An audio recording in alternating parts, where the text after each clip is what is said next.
Hey everybody, welcome back. So last week I shared with you some of the top what ifs that I hear from some of the most successful women that I know. And then I challenged you to write down your what ifs and your fears. Now there are two reasons why I wanted you to write them down. Number one, I believe it's important that we are prepared for them. And we're going to talk about that next week. But this week I want to talk about why it's so important that we identify these fears, because let's be honest, ladies, we have been acting like we are fine for a really long time now. We have these fears and these doubts and we just try to shove them down into our anchor. We do our best to ignore them. We do our best to pretend that they're not there, and we just go on with life as if we are just fine. But here's the truth. Those fears that we try to ignore are leading the way in our lives. Those fears that we try to pretend aren't there are influencing every decision that we make. And the scariest part of allowing fear to influence our decision is that so often we run into self-sabotage. Now, self-sabotage, I get it. It is a loaded word, right? You can go to your psychology books, you can look up the definition, but you know me, I'm going to try to keep it as simple as possible. The simplest explanation, my simplest explanation is this. We have a dream, and boy, that dream excites us, right? We think about that dream and we get excited, but then the what ifs come. The fears come and it just starts beating us up. And at some point, we make the decision that the risk is just too great. So we take a step back from our dream. But not only do we take a step back, we then make an excuse for why we took a step back from our dream.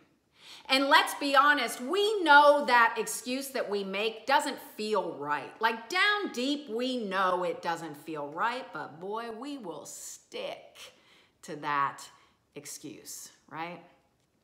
Now, one of the most complicated parts of self-sabotage is that we rarely know we're doing it in the moment. We don't realize that these fears that we're trying to pretend aren't there are influencing our decision to sabotage our success.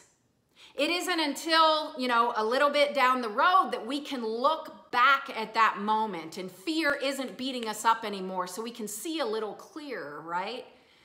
And then we can see, absolutely, fear was influencing your decision to take a step back. And I gotta be honest, some of the most heartbreaking conversations I've had with women revolve around self-sabotage. Because these women have to look back and wonder what could have been. They have to look back and wonder, where would I be right now had I had the courage to step forward instead of taking a step back? And one of the most heartbreaking things I hear is this: I'll never know how good I could have been because I took a step back.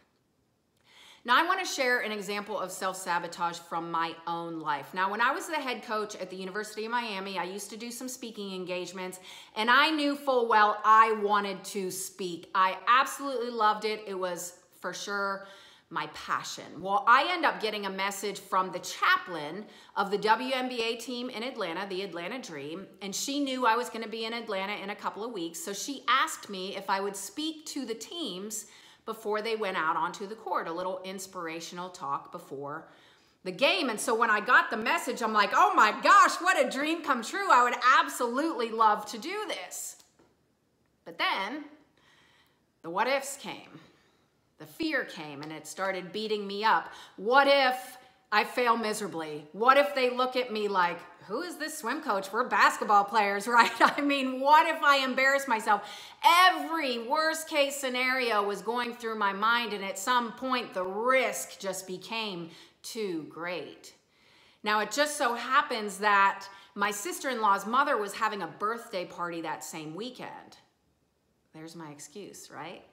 Okay, I'm gonna go to the birthday party. I don't wanna miss the birthday party. Plus, my family is gonna be there, and I was coming home to see my family anyway, right? I mean, that's the right decision. A birthday party over a once-in-a-lifetime amazing opportunity. But I tried to con myself into believing that was the right decision. Well, luckily, the next day, I shared my decision with a friend. Now, this particular friend is from Jersey. She is loud and she is not afraid to speak her mind. So when I told her my decision to go to the party instead of speak to these WNBA players, I believe her response went something like this: "What the hell are you doing? Isn't this what you've been talking about doing for years? Isn't this your dream to be able to talk to these professional athletes?" And then she said something that just stuck with me. She goes, "What are you so afraid of? Because this ain't about a birthday party." And I gotta be honest, at first I was like, ooh, you don't have to be so rude about it. You know, I'm offended that she's speaking the truth that I so desperately needed to hear in that moment. But anyway, it planted a seed, and I went home that night and I thought, what am I doing? This would be a dream for me to speak to these women, right? And I'm allowing fear to influence my decision. I'm sabotaging my success. And so I emailed the lady back. I said, I'm going to do it. And I'll never forget that drive down to the arena a few weeks later. I mean, I was thinking of anything I could to get out of it. I want to lie and tell them I'm sick. I want to lie and tell them that my car broke down. I mean, I'm thinking of anything because I'm terrified. But I keep driving. And I get there and I take a big risk. And I walk in and I do my talk. Now, after my talk, several of the women came up to me afterwards to thank me, and some of them had tears in their eyes because they were impacted in a big way. And one of the women actually stuck around and said, I need your help. I'm really struggling with confidence. And so we exchanged contact information, and that young woman became my first ever client in my one-on-one confidence coaching that I do now. I look back at that moment and I wonder, where would I be if I had allowed fear to lead the way? Where would I be if I had allowed fear to influence my decision to do the talk? Where would I be? I don't know, but I'm quite certain I wouldn't be where I am now, and I am so grateful to be where I am now. So I want to turn this around on you. Man, I know this is hard, but I need you to be brutally honest with yourself. Are you taking a step back from your dream and then making an excuse that you know it doesn't feel right? Athletes, what if I give my best and it's still not enough? Or what if I fail? Are those fears causing you to take a step back in practice or in competitions, and then you make an excuse for it? There's a job promotion at work or a new job opportunity, and you are excited. This would be a dream, but what if I don't get it? Or what if I do get it and I don't have what it takes?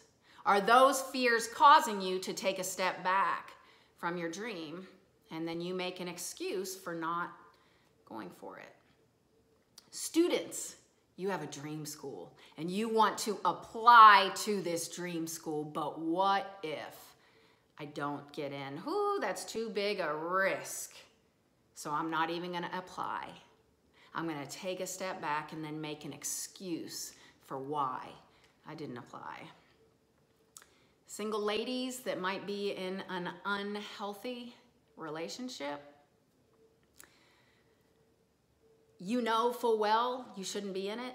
You know you deserve better, but what if I leave and no one else comes along? What if I leave and I'm alone forever? I know it's scary. But are those fears causing you to take a step back from the dream of being in a healthy relationship, and then you make an excuse for staying? Look, I know this is hard, but here's my challenge. What are you so afraid of? It's okay, we all are. so afraid of? I want you to figure that out because I don't want these fears to lead the way in your life anymore. I don't want these fears to be influencing your decisions. I don't want these fears to keep you from your dreams and the life that you are worthy of. What are you so afraid of? I'll see you next week.